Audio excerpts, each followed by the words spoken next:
വിശുദ്ധ യോഹന്നാന്റെ സുവിശേഷം 21 അധ്യായം 15 മുതൽ 19 വരെയുള്ള തിരുവചനങ്ങൾ. പത്രോസ് അജപാലകൻ. അവരുടെ പ്രാതൽ കഴിഞ്ഞപ്പോൾ യേശു ശിമയോൻ പത്രോസിനോട് ചോദിച്ചു, യോഹന്നാന്റെ പുത്രനായ ശിമയോനെ, നീ ഇവരെക്കാൾ അധികമായി എന്നെ സ്നേഹിക്കുന്നുവോ?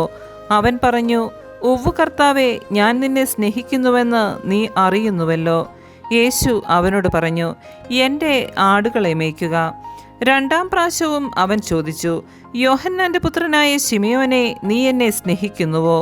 അവൻ പറഞ്ഞു, ഉവ്വ് കർത്താവേ, ഞാൻ നിന്നെ സ്നേഹിക്കുന്നുവെന്ന് നീ അറിയുന്നുവല്ലോ. അവൻ പറഞ്ഞു, എൻ്റെ കുഞ്ഞാടുകളെ മേയ്ക്കുക. അവൻ മൂന്നാം പ്രാവശ്യവും അവനോട് ചോദിച്ചു, യോഹന്നാന്റെ പുത്രനായ ശിമയോനെ, നീ എന്നെ സ്നേഹിക്കുന്നുവോ? തന്നോട് 3 പ്രാവശ്യവും നീ എന്നെ സ്നേഹിക്കുന്നുവോ എന്ന് അവൻ ചോദിച്ചതുകൊണ്ട് പത്രോസ് ദുഃഖിതനായി. അവൻ പറഞ്ഞു, കർത്താവേ, നീയെല്ലാം അറിയുന്നു. ഞാൻ നിന്നെ സ്നേഹിക്കുന്നുവെന്നും നീ അറിയുന്നു. യേശു പറഞ്ഞു, എൻ്റെ കുഞ്ഞാടുകളെ മേയ്ക്കുക. സത്യം സത്യമായി ഞാൻ നിന്നോട് പറയുന്നു, ചെറുപ്പമായിരുന്നപ്പോൾ നീ സ്വയം അരമുറുക്കുകയും ഇഷ്ടമുള്ളിടത്തേക്ക് പോവുകയും ചെയ്തിരുന്നു. എന്നാൽ പ്രായമാകുമ്പോൾ നീ നിന്റെ കൈകൾ നീട്ടുകയും മറ്റൊരുവൻ നിന്റെ അരമുറുക്കുകയും നീ ആഗ്രഹിക്കാത്തിടത്തേക്ക് നിന്നെ കൊണ്ടുപോവുകയും ചെയ്യും.